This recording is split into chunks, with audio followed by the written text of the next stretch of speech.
കണ്ണൂരിലെ ഒരു വലിയ കുടുംബമായിരുന്നു അവരുടേത്. ഒരേ തറവാട്ടിൽ വളർന്നവരല്ലെങ്കിലും എല്ലാ ആഘോഷങ്ങൾക്കും അവധികൾക്കും കുടുംബ ചടങ്ങുകൾക്കും ഒരുമിച്ച് കൂടുന്ന കുടുംബം. അവിടം കുട്ടിക്കാലം മുതൽ എല്ലാവർക്കും അറിയാവുന്ന ഒരു കാര്യമുണ്ടായിരുന്നു.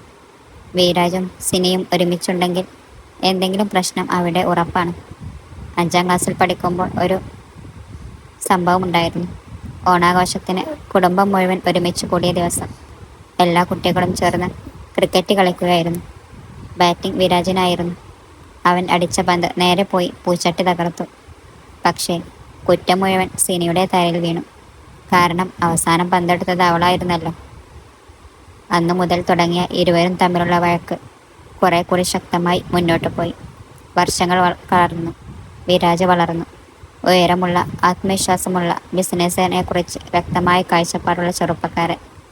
അച്ഛൻ്റെ കമ്പനിയിൽ ജൂനിയർ വൈസ് പ്രസിഡന്റായി ജോലി ചെയ്യുന്നു. അതോടൊപ്പം MBAയും പഠിക്കുന്നു. ജീവിതത്തിൽ എന്ത് വേണമെന്ന് വ്യക്തമായി അറിയുന്ന ഒരാൾ. സിനിയും അങ്ങനെ തന്നെ. ആർക്കു മുന്നിലും തല കുനിക്കാത്ത സ്വഭാവം, ആത്മവിശ്വാസം നിറഞ്ഞ പെൺകുട്ടി, സ്വന്തം അഭിപ്രായങ്ങൾ തുറന്നു പറയുന്നവൾ. അവൾക്കാകെ ഒരു കാര്യം മാത്രമേ ഇഷ്ടമല്ലായിരുന്നുള്ളൂ: വിരാജ്. ഒരു ഞായറാഴ്ച വീട്ടിൽ ചെറിയൊരു കുടുംബസംഗമം വെച്ചു. എല്ലാവരും ഹാളിൽ സംസാരിച്ചു കൊണ്ടിരുന്നു. വിരാജ് ഒരു മൂലയിൽ ലാപ്ടോപ്പ് തുറന്ന് കമ്പനിയുടെ അടുത്ത ക്വാർട്ടറിൻ്റെ റിപ്പോർട്ട് തയ്യാറാക്കുകയായിരുന്നു. അവൻ ജോലിയിൽ മുഴുകിയിരിക്കുമ്പോഴാണ് ആരടുത്ത് വന്നിരുന്നത്. നോക്കാതെ തന്നെ അവന് മനസ്സിലായി: സിനി. വാവ്! അവൾ അവൻ്റെ ലാപ്ടോപ്പിലേക്ക് നോക്കി. നീ ഇത്ര സീരിയസ് ആയി നോക്കുന്നത് കണ്ടാൽ തോന്നും നീ ടാറ്റ ഗ്രൂപ്പ് മുഴുവൻ ഓടിക്കുകയാണെന്ന്. വിരാജ് അവളെ തലയുയർത്തി നോക്കി. ഓ, നീ വന്നോ? എന്താ, കണ്ടില്ലേ? ഇല്ല, കേട്ടു. ഓ, നിനക്ക് ഞാൻ സംസാരിക്കുന്നത് കേൾക്കുമ്പോൾ തന്നെ തലവേദന വരുമല്ലോ. അത് നിനക്കറിയാമല്ലോ. പിന്നെന്തിനാ ഇവിടെ കിടന്ന് ഒച്ച വെക്കുന്നേ? സിനി അവനെ നോക്കി കണ്ണുരുട്ടി. ഈ ആത്മവിശ്വാസമൊക്കെ നിനക്ക് എവിടെ നിന്നാണ് കിട്ടുന്നത്? നിന്നേക്കാൾ സഹനശക്തി ഉള്ളത് കൊണ്ട്. അടുത്തിരുന്നവർ അവരുടെ വഴക്ക് കേട്ട് ചിരിച്ചു. അവരുടെ വഴക്ക് കേൾക്കുന്നത് എല്ലാവർക്കും വിനോദമായിരുന്നു. പക്ഷേ എത്ര വഴക്ക് കൂടിയാലും ഇരുവരും ഒരാളുടെ കാര്യങ്ങൾ മറ്റൊരാൾക്കറിയാം. ഇഷ്ടങ്ങൾ, ശീലങ്ങൾ. ഒരുപക്ഷെ കുടുംബത്തിൽ ഏറ്റവും കൂടുതൽ മനസ്സിലാക്കിയിരുന്നത് ഇവർ തമ്മിലായിരിക്കും. പക്ഷെ അതൊന്നും അവർ സമ്മതിച്ചു തരില്ല. രാത്രി വിരാജ് വീട്ടിലേക്ക് മടങ്ങുമ്പോഴാണ് അച്ഛൻ്റെ വിളി വന്നത്. അച്ഛൻ്റെ ശബ്ദത്തിൽ പതിവില്ലാത്തൊരു അപാകത ഉണ്ടായിരുന്നു. വിരാജ്, നീ എത്രയും പെട്ടെന്ന് ആശുപത്രിയിലേക്ക് വരണം. എന്താ അച്ഛാ, എന്ത് സംഭവിച്ചത്? മുത്തച്ഛൻ്റെ ആരോഗ്യനില വളരെ മോശമാണ്. ആശുപത്രിയിലെത്തുമ്പോൾ കുടുംബം മുഴുവൻ അവിടെ ഉണ്ടായിരുന്നു. എല്ലാവരുടെയും മുഖത്ത് ആശങ്ക നിറഞ്ഞിരുന്നു. വിരാജ് നേരെ മുത്തച്ഛൻ്റെ മുറിയിലേക്ക് നടന്നു. വെളുത്ത കിടക്കയിൽ ക്ഷീണത്തോടെ കിടക്കുന്ന മനുഷ്യനെ കണ്ടപ്പോൾ അവൻ്റെ കണ്ണു നിറഞ്ഞു. കുട്ടിക്കാലം മുതൽ അവനെ കൈപ്പിടിച്ച് നടത്തിയ ഒരു മനുഷ്യൻ. ആദ്യ പരാജയത്തിന് ശേഷം വീണാൽ എഴുന്നേൽക്കണം എന്ന് പഠിപ്പിച്ച മനുഷ്യൻ. ഇപ്പോൾ അദ്ദേഹം വളരെ ദുർബലനായി കിടക്കുകയായിരുന്നു. വിരാജ് അടുത്തേക്ക് ചെന്നു. മുത്തച്ഛൻ പതിയെ കണ്ണു തുറന്നു, ഒരു ചെറുപുഞ്ചിരിയോടെ. മോനെ, നീ വന്നോ? വന്നു മുത്തച്ഛ. അദ്ദേഹം അവൻ്റെ കൈ പിടിച്ചു. മുൻപത്തെ പോലെ ആ കൈയിന് ശക്തി ഉണ്ടായിരുന്നില്ല. അടുത്ത ദിവസങ്ങളിലും മുത്തച്ഛൻ്റെ ആരോഗ്യനില മെച്ചപ്പെട്ടില്ല. ഡോക്ടറും ഒന്നും ഉറപ്പായി പറയുന്നില്ല. പക്ഷേ വീട്ടുകാർക്ക് സത്യം മനസ്സിലായിരുന്നു. മുത്തച്ഛൻ എല്ലാവരെയും മുറിയിലേക്ക് വിളിച്ചു. വിരാജും സിനിയും വാതിലിനരികിൽ നിന്നു. മുത്തച്ഛൻ എല്ലാവരെയും നോക്കി. പിന്നെ പതിയെ പറയാൻ തുടങ്ങി. എനിക്ക് ഒരാഗ്രഹമുണ്ട്. എന്താണെന്ന് പറയൂ അച്ഛാ. മുത്തച്ഛൻ്റെ കണ്ണുകൾ വിരാജിലേക്കും സിനിയിലേക്കും തിരിഞ്ഞു. ഇവരെ രണ്ടുപേരെയും എനിക്ക് ഒരുമിച്ച് കാണണം. സിനി ഞെട്ടി തല ഉയർത്തി നോക്കി. വിരാജ് അവളെ നോക്കി. അവളും അവനെ നോക്കുകയായിരുന്നു. ഇരുവരുടെയും മുഖത്ത് ഒരേ ഭാവം. മുത്തച്ഛ, വിരാജ് പതിയെ പറഞ്ഞു. ഞങ്ങൾ അവനക്ക് വാക്കു കിട്ടിയില്ല. കാരണം അവന് എതിർക്കാനും കഴിയുന്നില്ല, സമ്മതിക്കാനും കഴിയുന്നില്ല. സിനിക്കും അതേ അവസ്ഥയായിരുന്നു. അവൾ ജീവിതത്തിൽ ഒരിക്കലും ആ രീതിയിൽ വിരാജിനെ കണ്ടിട്ടില്ലായിരുന്നു. ആ മുറിയിലുണ്ടായിരുന്ന ആരും ഒന്നും പറഞ്ഞില്ല. എങ്കിലും മുത്തച്ഛൻ്റെ കണ്ണുകളിലെ ആഗ്രഹം എല്ലാവർക്കും അറിയാമായിരുന്നു. അന്ന് രാത്രി വീട്ടിൽ വിവാഹത്തെക്കുറിച്ച് ചർച്ച നടന്നു. വിരാജും സിനിയും ശക്തമായി എതിർത്തു. ഇതൊരിക്കലും ശരിയാവില്ല. ഞങ്ങൾ തമ്മിൽ ഒത്തുപോകില്ല. ജീവിതം കളിയല്ല അച്ഛാ. നിങ്ങൾക്കെന്താ അതൊന്നും മനസ്സിലാവാത്തെ? അവർ രണ്ടുപേരും ഒരുപാട് കാരണങ്ങൾ പറഞ്ഞുകൊണ്ടിരുന്നു. പക്ഷെ അവസാനം ചർച്ച അവസാനിച്ചത് ഒരു തീരുമാനത്തിലായിരുന്നു. വിവാഹം ഇപ്പോൾ വേണ്ട, പക്ഷേ മുത്തച്ഛന് സമാധാനം കിട്ടാൻ കുറച്ച് ദിവസം നിങ്ങൾ ഭാഗവതന്മാരമായി നടക്കണം, അത്രമാത്രം. മനസ്സുകൊണ്ടല്ലെങ്കിലും അവസാനം രണ്ടുപേരും സമ്മതിച്ചു, മുത്തശ്ശനെ സന്തോഷിപ്പിക്കാൻ വേണ്ടി. അടുത്ത ദിവസം ആശുപത്രിയിൽ ചെന്നപ്പോൾ മുത്തച്ഛൻ്റെ മുഖത്ത് ചെറിയൊരു പ്രകാശമുണ്ടായിരുന്നു. മുത്തച്ഛൻ്റെ കണ്ണുകൾ നിറഞ്ഞു. ഇപ്പോൾ എനിക്ക് സമാധാനമായി മക്കളെ. ആ രണ്ടുപേരും മുത്തച്ഛന് ജീവനായിരുന്നു. പക്ഷെ ജീവിതം ചിലപ്പോൾ മനുഷ്യരുടെ തീരുമാനങ്ങളെ കാത്തിരിക്കില്ല. 3 ദിവസം കഴിഞ്ഞ് രാത്രി 2 മണിക്ക് വിരാജിൻ്റെ ഫോൺ അടിക്കാൻ തുടങ്ങി. ആശുപത്രിയിൽ നിന്നായിരുന്നു. മോനെ, നീ ഒന്ന് വേഗം വാ. അവൻ്റെ ഹൃദയം വേഗത്തിൽ മിടിക്കാൻ തുടങ്ങി. 10 മിനിറ്റിനുള്ളിൽ അവൻ ആശുപത്രിയിലെത്തി. എല്ലാവരും അവിടെ എത്തിയിരുന്നു. കരച്ചിലും പ്രാർത്ഥനകളും ഡോക്ടർമാരുടെ ഓട്ടവും. മുത്തച്ഛൻ്റെ നില ഗുരുതരമായിരുന്നു. മുത്തച്ഛൻ എന്തൊക്കെയോ പിറുപിറുക്കുന്നുണ്ടായിരുന്നു. വിരാജും സിനിയും ചേർന്ന് മുത്തച്ഛൻ്റെ കയ്യിൽ പിടിച്ചു. ശ്വാസമെടുക്കാൻ ബുദ്ധിമുട്ടുന്നുണ്ടായിരുന്നു. സംസാരിക്കാൻ കഴിയുന്നില്ല. കണ്ണിൽ നിന്ന് വെള്ളം വന്നുകൊണ്ടിരിക്കുന്നു. രണ്ടുപേരുടെയും മുഖത്തേക്ക് മാറി മാറി നോക്കി. ആ സമയത്താണ് കുടുംബത്തിലൊരു മുതിർന്ന ഒരു താരയുമായി മുന്നോട്ട് വന്നത്. വിരാജ് ആകെ അമ്പരന്ന് നോക്കി. സിനിയുടെ മുഖം വിളറി. അവിടെ ഉണ്ടായിരുന്നവർ ആരും ഒന്നും പറഞ്ഞില്ല. എല്ലാവരുടെയും മനസ്സിൽ ഒരേ ചിന്തയായിരുന്നു, മുത്തശ്ശൻ്റെ അവസാന ആഗ്രഹം നടക്കണം. വിരാജിൻ്റെ കൈകളിലേക്ക് താലി വെച്ചു കൊടുത്തു. അവൻ ഒന്ന് സിനിയെ നോക്കി. സിനിയുടെ കണ്ണുകൾ നിറഞ്ഞിരുന്നു. അവൾ ഭയന്നിരുന്നു, അവനും. പക്ഷേ ആ നിമിഷം അവർക്ക് തീരുമാനമെടുക്കാൻ സമയമുണ്ടായിരുന്നില്ല. ആശുപത്രി മുറിയിൽ നിൽക്കുന്ന എല്ലാവരുടെയും ശ്വാസം നിശ്ചലമായിരുന്നു. ജീവിതത്തിൽ ഒരിക്കലും ആ രീതിയിൽ നോക്കിയിട്ടില്ലാത്ത പെൺകുട്ടി. വിരാജ് ഒരു നിമിഷം കണ്ണുകൾ അടച്ചു. പിന്നെ പതിയെ മുന്നോട്ട് നീങ്ങി. സിനിയുടെ ശ്വാസം വേഗത്തിലായി. ആൾ വിരാജിനെ നോക്കി. അടുത്ത സെക്കൻഡിൽ ആ താലി സിനിയുടെ കഴുത്തിൽ വീണു. മുറിയിൽ കരച്ചിലുകൾ ഉയർന്നു. ചിലർ കണ്ണുകൾ തുടച്ചു, ചിലർ പ്രാർത്ഥിച്ചു. പക്ഷേ വിരാജിനും സിനിക്കും ഒന്നും കേൾക്കാൻ കഴിഞ്ഞില്ല. കാരണം ഒരു നിമിഷം കൊണ്ട് അവരുടെ ജീവിതം പൂർണ്ണമായും മാറിയിരുന്നു. 3 മണിക്കൂർ കഴിഞ്ഞ് മുത്തച്ഛൻ അവസാന ശ്വാസം വിട്ടു. ആ രാത്രിക്ക് ശേഷം വീട്ടിലെ സന്തോഷം മുഴുവൻ മാഞ്ഞുപോയി. അടുത്ത ദിവസങ്ങൾ ചടങ്ങുകളുടെയും ബന്ധുക്കളുടെയും തിരക്കിൽ കടന്നുപോയി. എന്നാൽ എല്ലാവരുടെയും മടങ്ങിയപ്പോൾ വീട്ടിൽ ഒരു പുതിയ പ്രശ്നം ബാക്കി നിന്നു.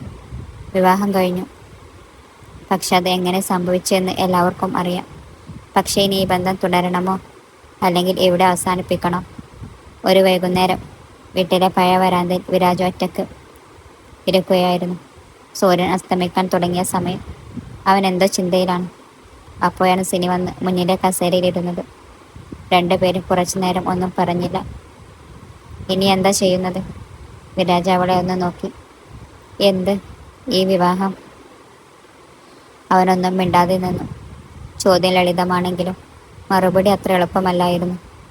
അവസാനം വിരാജ് പറഞ്ഞു, നിനക്കെന്താണ് വേണ്ടത്? അതുപോലെ ചെയ്യാം. എനിക്കറിയില്ല. എനിക്കും. സത്യം പറഞ്ഞാൽ നമ്മൾ രണ്ടുപേരും ഇങ്ങനെ വിവാഹം കഴിക്കുമെന്ന് ഞാൻ ഒരിക്കലും കരുതിയിട്ടില്ല. അവസാനം കുടുംബത്തിൻ്റെ തീരുമാനപ്രകാരം അവർ ഒരേ വീട്ടിൽ താമസിക്കാൻ തുടങ്ങി. വീട്ടിലെത്തിയ ആദ്യ ദിവസം തന്നെ സിനി ഒരു നിയമം പ്രഖ്യാപിച്ചു. എൻ്റെ റൂമിൽ അനുവാദം ഇല്ലാതെ കയറരുത്. എൻ്റെ സാധനങ്ങൾ തൊടരുത്. എൻ്റെ കാര്യത്തിൽ അനാവശ്യ അഭിപ്രായം പറയാൻ വരരുത്. ഓക്കെ. സിനി സംശയത്തോടെ നോക്കി. നീ ഇത്ര എളുപ്പം ഒരു കൂസരമില്ലാതെ സമ്മതിക്കുന്നു? കാരണം എൻ്റെ ലിസ്റ്റ് ഇതിലും വലുതാണ്. ഓ, അവനും ഒരു ഡിമാൻഡ് വെക്കാൻ തുടങ്ങി. എൻ്റെ റൂമിൽ മുട്ടാതെ കയറരുത്. എൻ്റെ ലാപ്ടോപ്പ് തൊടരുത്. ഓ ശരി സാർ, അവൾ കൈകൂപ്പി പറഞ്ഞു. ദിവസങ്ങൾ കടന്നു. രാവിലെ വിരാജ് ഓഫീസിലേക്കും സിനി കോളേജിലേക്കും പോകും. വൈകുന്നേരം തിരികെ വരും. ഒരേ വീട്ടിൽ താമസിക്കുന്നുണ്ടെങ്കിലും അവർ അധികം സംസാരിക്കാറില്ലായിരുന്നു. പക്ഷെ ചില കാര്യങ്ങൾ അറിയാതെ മാറാൻ തുടങ്ങി. ഒരു രാത്രി സിനിക്ക് അടുത്ത ദിവസം സെമസ്റ്റർ പരീക്ഷയായിരുന്നു. അവൾ രാത്രി 1:30 വരെ പഠിച്ചുകൊണ്ടിരുന്നു. അടുക്കളയിലേക്ക് പോയി ഫ്രിഡ്ജ് തുറന്ന് നോക്കി. ഒന്നും കഴിക്കാൻ തോന്നിയില്ല. വിശപ്പുണ്ട്, പക്ഷെ ഉണ്ടാക്കാൻ മടിയാണ്. അപ്പോഴാണ് അവൾ ഡൈനിങ് ടേബിളിൽ ഒരു പ്ലേറ്റ് സാൻഡ്വിച്ച് ഇരിക്കുന്നത് കണ്ടത്. അതിൻ്റെ കൂടെ ഒരു ചെറിയ കുറിപ്പും ഉണ്ടായിരുന്നു. വിശന്നിരുന്ന് പഠിക്കരുത്. അങ്ങനെ പഠിച്ചാൽ മാർക്ക് കുറയും. അവൾ ചോദിച്ചു. ആ കയ്യക്ഷരം അവൾക്കറിയാം. വിരാജ് തന്നെയാവും. പിറ്റേന്ന് വൈകുന്നേരം രണ്ടുപേരും ഒരേ സമയം വീട്ടിലെത്തി. വാതിൽ തുറന്ന് അകത്ത് കയറി. വിരാജ് നേരെ അടുക്കളയിലേക്ക് പോയി. 2 കപ്പ് ചായ ഉണ്ടാക്കി കൊണ്ടുവന്നു. ഒന്ന് തൻ്റെ മുന്നിലും മറ്റൊന്ന് സിനിയുടെ മുന്നിലും വെച്ചു. സിനി അവനെ നോക്കി. ഞാൻ ചായ ചോദിച്ചില്ലല്ലോ. നീ ചോദിക്കാതെ തന്നെ സംസാരിക്കുന്ന ആളല്ലേ? സിനി ചിരിച്ചു. അത് ശരിയാണ്.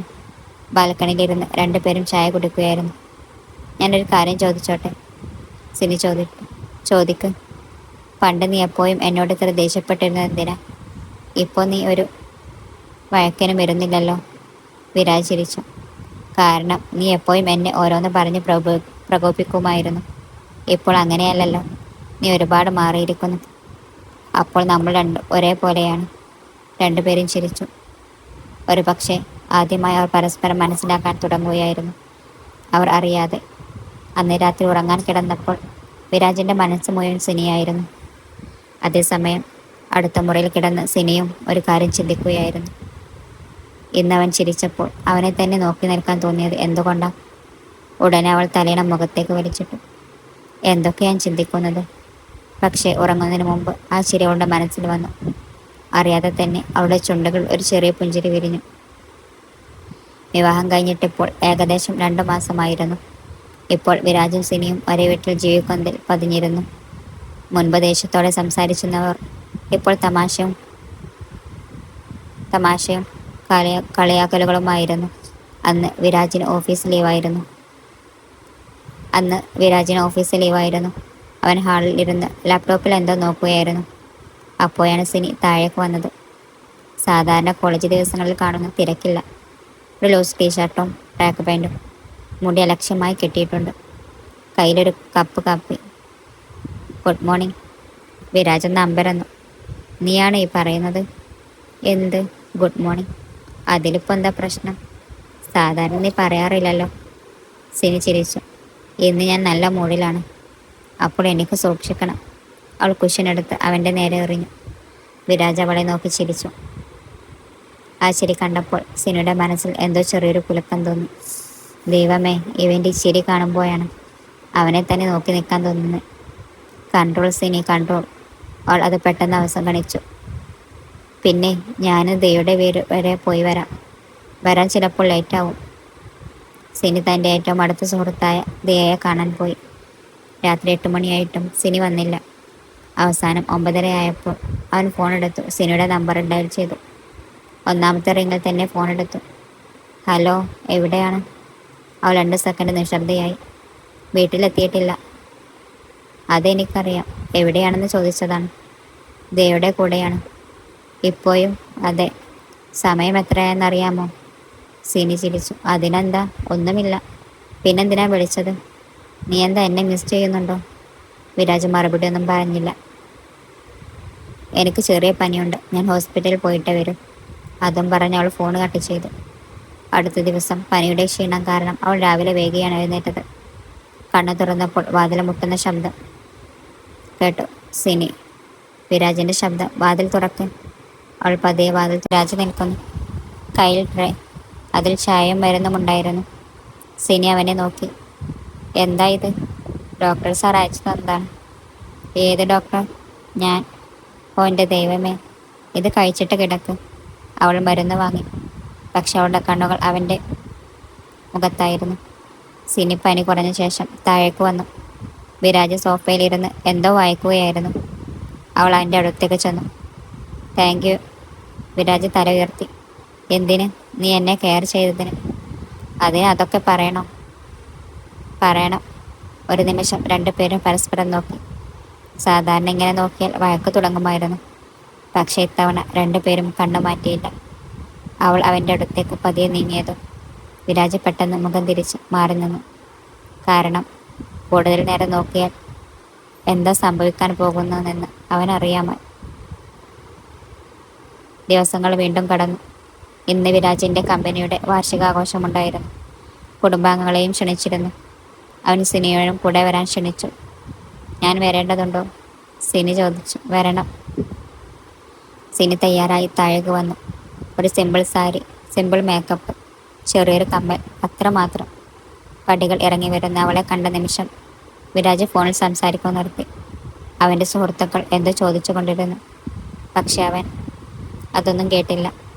കാരണം അവൻ്റെ കണ്ണുകൾ മുഴുവൻ സിനിയിലായിരുന്നു. സിനി അടുത്തെത്തി. എന്താ? എന്തിനാ ഇങ്ങനെ നോക്കുന്നത്? വിരാജ് പെട്ടെന്ന് കണ്ണു മാറ്റി. ഒന്നുമില്ല. കള്ളം. നീ ഇന്ന് നല്ല ഭംഗിയായിട്ടുണ്ട്. സിനി ഒന്ന് ഞെട്ടി. കാരണം അവൻ ആദ്യമായാണ് അങ്ങനെ പറയുന്നത്. കളിയാക്കാതെ, പരിഹസിക്കാതെ. ഓ ശരി ശരി. അവൾ അവനെ നോക്കി ചിരിച്ചു. നമുക്ക് ഇറങ്ങാം. അന്ന് ആ പാർട്ടിക്കിടയിൽ ഒരു യുവ മാനേജർ സിനിയുമായി സംസാരിക്കാൻ തുടങ്ങി. ആദ്യം സാധാരണ സംഭാഷണമായിരുന്നു. പിന്നെ കുറച്ചുകൂടി സിനി സൗഹൃദപരമായി സംസാരിക്കുകയായിരുന്നു. പക്ഷെ അകലെയിരുന്ന വിരാജിന് അത് ഇഷ്ടമായില്ല. അവൻ പലതവണ അവിടേക്ക് നോക്കി. അവസാനം സ്വന്തം മനസ്സിനോട് തന്നെ ദേഷ്യം വന്നു. എനിക്കെന്തിനാ അത്ര പ്രശ്നമാകുന്നത്? വീട്ടിലേക്ക് മടങ്ങുമ്പോൾ കാറിനുള്ളിൽ അവൻ അക്ഷരം മിണ്ടിയില്ല. സിനി അത് ശ്രദ്ധിച്ചു. എന്താ? എന്തു പറ്റി? നീ എന്താ ആലോചിക്കുന്നേ? ഒന്നുമില്ല. ഉണ്ട്. വിരാജ് റോഡിലേക്ക് നോക്കി പെട്ടെന്ന് ചോദിച്ചു. ആ മാനേജറുമായി നിനക്കെന്താ ഇത്ര സംസാരിക്കാനുണ്ടായിരുന്നത്? സിനിയുടെ ചുണ്ടുകളിൽ ഒരു ചെറിയ പുഞ്ചിരി വിരിഞ്ഞു. ഓ എന്താ ഹോന്ന്? നിനക്കെന്താ അസൂയ തോന്നിയോ? വിരാജ് ഒന്നും പറഞ്ഞില്ല. പക്ഷെ ആ നിശബ്ദത തന്നെ സിനിക്ക് മതിയായിരുന്നു. അവൾക്ക് മനസ്സിലായി, അവരുടെ ബന്ധം ഇനിയൊരു നിർബന്ധിത ബന്ധമല്ല. അതിനുള്ളിൽ മറ്റെന്തോ വളരുന്നുണ്ട്. ആ രാത്രിക്ക് ശേഷം വിരാജും സിനിയും പഴയ പോലെ പെരുമാറാൻ ശ്രമിക്കുമെങ്കിലും പഴയ പോലെ ആകാൻ കഴിയുന്നുണ്ടായിരുന്നില്ല. കാറിൽ നടന്ന ആ സംഭാഷണത്തിന് ശേഷം സിനി പലവട്ടം ആ നിമിഷം ഓർത്തു. അവൾ ചോദിച്ചതിന് മറുപടി പറയാത്തത് തന്നെയായിരുന്നു യഥാർത്ഥ മറുപടി. കാരണം വിരാജ് സാധാരണ എന്തെങ്കിലും നിഷേധിക്കേണ്ടി വന്നാൽ ഉടനെ നിഷേധിക്കുന്ന ആളായിരുന്നു. അവിടെ അവൻ മിണ്ടാതിരുന്നു. അടുത്ത ദിവസം രാവിലെ സിനി താഴേക്ക് വന്നപ്പോൾ വിരാജ് കിച്ചണിലുണ്ടായിരുന്നു. അവൻ കാപ്പി ഉണ്ടാക്കുകയാണ്. Good morning. നീ എന്താ ഇന്നലെ ഞാൻ ചോദിച്ചതൊന്നും മിണ്ടാഞ്ഞേ? എന്ത്? ഇന്നലെ നിന്റെ മാനേജർ എന്നോട് ക്ലോസായി സംസാരിച്ചത് നിനക്ക് ഇഷ്ടമായിട്ടില്ലല്ലോ. നിനക്ക് അസൂയ ഉണ്ടായിട്ടല്ലേ നീ ഇന്നലെ എന്നോട് മൈൻഡാക്കാഞ്ഞ്? വിരാജ് ചുമച്ചു. സിനി, നീ രാവിലെ തന്നെ തുടങ്ങണ്ട. അപ്പോൾ ഉണ്ടായിരുന്നല്ലേ? ഇല്ല. കള്ളം. 100% കള്ളം. നിന്റെ മുഖം കണ്ടാൽ അറിയാം. വിരാജ് തല കുലുക്കി. പക്ഷെ അറിയാതെ തന്നെ അവൻ്റെ ചുണ്ടിലും ചിരി വന്നിരുന്നു. അവൻ ചായക്കപ്പുമായി നേരെ ബാൽക്കണിയിലേക്ക് നടന്നു. അവൻ്റെ മനസ്സിൽ ഓരോരോ ചോദ്യങ്ങൾ മാറി മറിഞ്ഞു. ശരിക്കും എനിക്ക് എന്താണ് പറ്റിയത്? ഞാൻ അവളെ ശരിക്കും ഇഷ്ടപ്പെടുന്നുണ്ടോ? അവൾ വേറെ ഒരാളുമായി ക്ലോസ് ആവുന്നത് എനിക്കിഷ്ടപ്പെടുന്നില്ല. അവൾ എൻ്റെ ഭാര്യയാണ്. ഇപ്പോൾ എൻ്റെ മനസ്സത് അംഗീകരിച്ചു കഴിഞ്ഞു. അവളോടിത് തുറന്നു പറഞ്ഞാലോ? അവളും എൻ്റെ പ്രണയം ആഗ്രഹിക്കുന്നുണ്ടെങ്കിലോ? എന്തായാലും ഒരു നല്ല സമയം ഒത്തുവരട്ടെ. അപ്പോഴാണ് കമ്പനിയുടെ ഹെഡ് ഓഫീസിൽ നിന്നും അവന് കാൾ വരുന്നത്. വിരാജിന് 6 മാസത്തെ ലീഡർഷിപ്പ് ട്രെയിൻ പ്രോഗ്രാമിലേക്ക് തിരഞ്ഞെടുപ്പ് ലഭിച്ചു. സിംഗപ്പൂരിലേക്ക്. വലിയൊരവസരം. കരിയറിന് വളരെ പ്രധാനപ്പെട്ടത്. വീട്ടിൽ എല്ലാവരും സന്തോഷിച്ചു. അച്ഛൻ അഭിമാനത്തോടെ അവനെ ചേർത്ത് പിടിച്ചു. ഇത് നിന്റെ ഭാവിക്ക് വലിയ കാര്യമാകും. അമ്മയുടെ കണ്ണുകൾ സന്തോഷത്തിൽ നിറഞ്ഞു. പക്ഷേ സിനി മാത്രം നിശബ്ദയായി നിന്നു.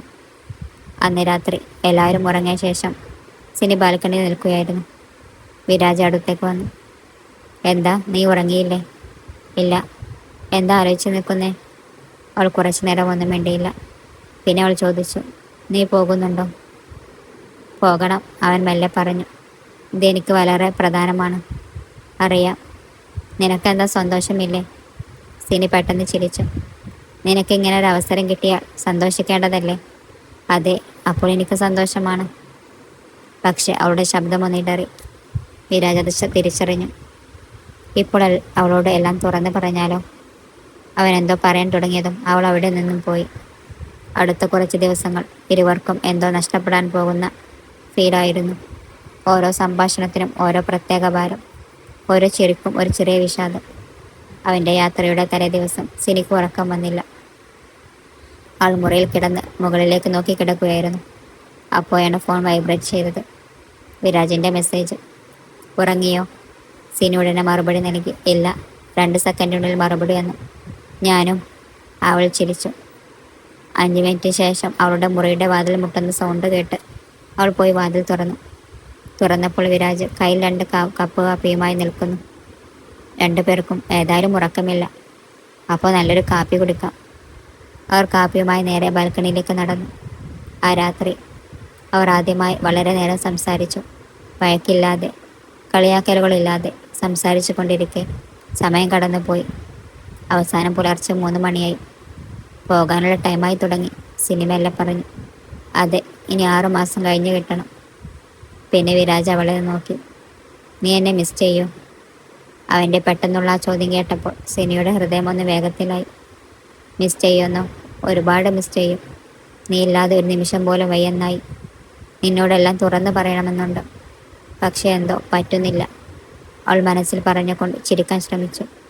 അവൾ മെല്ലെ പറഞ്ഞു, മിസ് ചെയ്യും. ആ വാക്ക് കേട്ട നിമിഷം വിരാജിൻ്റെ ഹൃദയം ഒന്ന് വിങ്ങി. അവൻ ആദ്യമായി മനസ്സിലാക്കി ഈ പെൺകുട്ടി തൻ്റെ ജീവിതത്തിൽ എത്ര പ്രധാനപ്പെട്ടവളായി മാറിയെന്ന്. അടുത്ത ദിവസം എയർപോർട്ടിൽ വിരാജ് എല്ലാവരോടും യാത്രയപ്പ് പറയുകയാണ്. അമ്മ കരയുന്നു, അച്ഛൻ ഉപദേശങ്ങൾ നൽകുന്നു. പക്ഷെ വിരാജിൻ്റെ കണ്ണുകൾ സിനിയെ മാത്രമാണ് തിരഞ്ഞത്. അവൾ അല്പം അകലെ മാറി നിൽക്കുകയായിരുന്നു. അവസാനം ബോർഡിംഗ് സമയം വന്നു. അവൻ അവളുടെ അടുത്തേക്ക് നടന്നു. ഞാൻ പോയി വരാം. അവൾ തലയാട്ടി. ഇടയ്ക്ക് വിളിക്കണം, അവൾ മെല്ലെ പറഞ്ഞു. വിളിക്കാതിരിക്കാൻ പറ്റുമെന്ന് തോന്നുന്നുണ്ടോ? അവളുടെ കണ്ണുകൾ നിറഞ്ഞു. വിരാജ് തിരിഞ്ഞു നടന്നു. അവൻ അവസാനമായി ഒരിക്കൽ കൂടി തിരിഞ്ഞു നോക്കി. അവളിപ്പോഴും അവിടെ തന്നെയുണ്ടായിരുന്നു. ആ നിമിഷം ഇരുവർക്കും മനസ്സിലായി അവരുടെ മനസ്സിനെ പരസ്പരം ആഗ്രഹിക്കുന്നുണ്ടെന്ന്. പക്ഷെ അത് തുറന്ന് സമ്മതിക്കാൻ എന്തുകൊണ്ടോ പറ്റുന്നില്ല. സിംഗപ്പൂരിൽ ആദ്യ ആഴ്ച വിരാജ് നല്ല തിരക്കിലായിരുന്നു. രാവിലെ ട്രെയിനിങ്, മീറ്റിങ്ങുകൾ, പ്രസൻറ്റേഷനുകൾ, ഒന്നിനും സമയം കിട്ടാറേയില്ല. പക്ഷെ രാത്രി മുറിയിൽ ഒറ്റയ്ക്കിരിക്കുമ്പോൾ എന്തോ നഷ്ടപ്പെട്ടതുപോലെ അവന് തോന്നും. അതേസമയം നാട്ടിൽ സിനിയുടെ അവസ്ഥയും അതുപോലെ തന്നെയായിരുന്നു. 4 ദിവസത്തിനു ശേഷമാണ് അവർ വീഡിയോ കോൾ ചെയ്തത്. സിനിയാണ് അവനെ വിളിച്ചത്. ഫോൺ സ്ക്രീനിൽ വിരാജിൻ്റെ മുഖം തെളിഞ്ഞപ്പോൾ അവൾ അറിയാതെ ഒന്ന് ചിരിച്ചു. രണ്ടുപേരും 5 സെക്കൻഡ് ഒന്നും പറഞ്ഞില്ല. വെറുതെ അങ്ങനെ നോക്കിയിരുന്നു. അവസാനം വിരാജ് ചോദിച്ചു, എന്താ? ഒന്നുമില്ല. പിന്നെന്തിനാ വീഡിയോ കോൾ അടിച്ചേ? വെറുതെ. ഓ, അവൻ ചിരിച്ചു.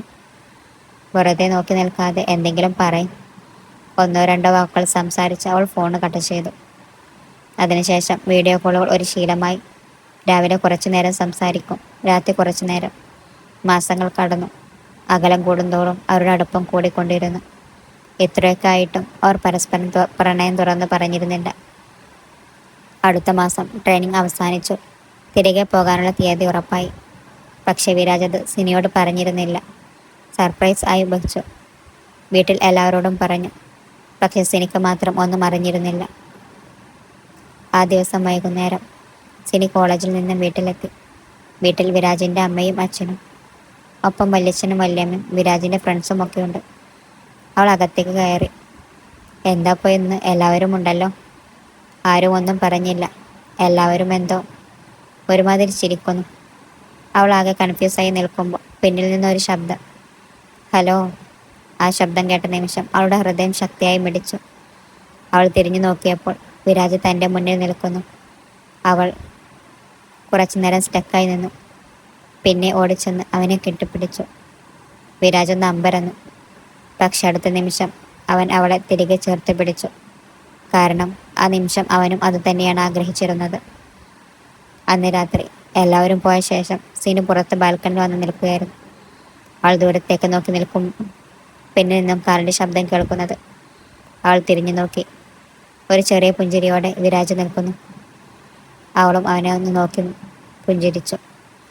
കുറച്ചു നേരം രണ്ടുപേരും നിശബ്ദമായി നിന്നു. ആ നിശബ്ദതയിൽ പോലും ഒരുപാട് വാക്കുകൾ ഉണ്ടായിരുന്നു. അവസാനം വിരാജാണ് സംസാരിച്ചത്. എനിക്ക് ഒരു കാര്യം പറയാനുണ്ട്. സിനിയുടെ ഹൃദയം വേഗത്തിലായി. പറ. അവൻ കുറച്ചു നേരം അവളെ നോക്കി. സിംഗപ്പൂരിൽ പോയപ്പോഴാണ് എനിക്കൊരു കാര്യം മനസ്സിലായത്. എന്ത്? നീയില്ലാതെ എനിക്ക് പറ്റില്ലെന്ന്. സിനിയുടെ കണ്ണുകൾ അവനിൽ തന്നെ നോക്കി നിന്നു. വിരാജ് ഒരു ദീർഘശ്വാസം വിട്ടു. പിന്നെ പതിയെ പറഞ്ഞു, ഞാൻ നിന്നെ പ്രണയിക്കുന്നുണ്ട് സിനി. എൻ്റെ മനസ്സ് നിന്നെ ആഗ്രഹിക്കുന്നുണ്ട്. I love you Sini. അവൻ ഒറ്റ ശ്വാസത്തിൽ എല്ലാം പറഞ്ഞു. അവളുടെ കണ്ണുകൾ നിറഞ്ഞു. ആ വാക്കുകൾ കേൾക്കാൻ അവളും ഒരുപാട് ആഗ്രഹിച്ചതാണ്. ഇത്രയും ദിവസം കഴിഞ്ഞാണോ പറയുന്നത്? വിരാജ് അമ്പരന്നു. എന്ത്? ഞാനും നിന്നോട് പറയാൻ ഒരുപാട് ആഗ്രഹിച്ചതാ ഇത്. പക്ഷെ നീ എങ്ങനെ പ്രതികരിക്കും എന്ന് കരുതി മിണ്ടാതിരുന്നു. അവൻ്റെ മുഖത്ത് പതിയൊരു ചിരി വിരിഞ്ഞു. ഞാനും നിന്നെ പ്രണയിക്കുന്നുണ്ട് വിരാജ്. എനിക്കും നീ ഇല്ലാതെ പറ്റില്ല. അവൾ അവൻ്റെ അടുത്തേക്ക് നടന്നു. അവൻ്റെ മുഖം അവളുടെ കൈക്കുള്ളിലാക്കി. അവൻ്റെ ക്ലീൻ ഷേവ് ചെയ്ത മുഖത്തിൽ പതിയെ തലോടി ഒരുമ്മ കൊടുത്തു.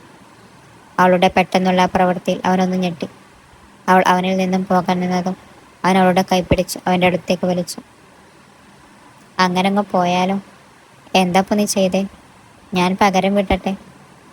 ഇത് ഞാൻ കുറച്ച് നാളായി തരാൻ ആഗ്രഹിച്ചതാ. നിന്റെ ഈ നുണക്കുയുള്ള ചിരി കാണുമ്പോൾ ഞാൻ കൺട്രോൾ ചെയ്തു വെച്ചതായിരുന്നു. അങ്ങനെയാണെങ്കിൽ എനിക്കുണ്ട് ആഗ്രഹങ്ങൾ. ഇങ്ങുവാ. അവൻ അവളുടെ അരയിലൂടെ കൈ ഇട്ടതും. എന്താ ഇത്? നിനക്ക് സ്ഥലകാലബോധമില്ലേ? നമ്മൾ എവിടെയാണ് നിൽക്കുന്നതെന്ന് വല്ല ബോധവുമുണ്ടോ? ഓ ശരി ശരി, അതൊക്കെ പോട്ടെ. ഒരു കാര്യം ചോദിക്കട്ടെ? ചോദിക്ക്. നമ്മൾ ആദ്യമായി വഴക്കുണ്ടാക്കിയത് എന്തിൻ്റെ പേരിലായിരുന്നു? സിനി പൊട്ടിച്ചിരിച്ചു. പൂച്ചട്ടി. ദൈവമേ, അത് നിന്റെ തെറ്റായിരുന്നു. അല്ല, നിന്റെ. വീണ്ടും തുടങ്ങാണോ എൻ്റെ ഭാര്യയെ? ഇനി ഇന്നൊരു വഴക്കും വേണ്ട. അവൻ ചിരിച്ചുകൊണ്ട് അവളെ ചേർത്ത് പിടിച്ചു.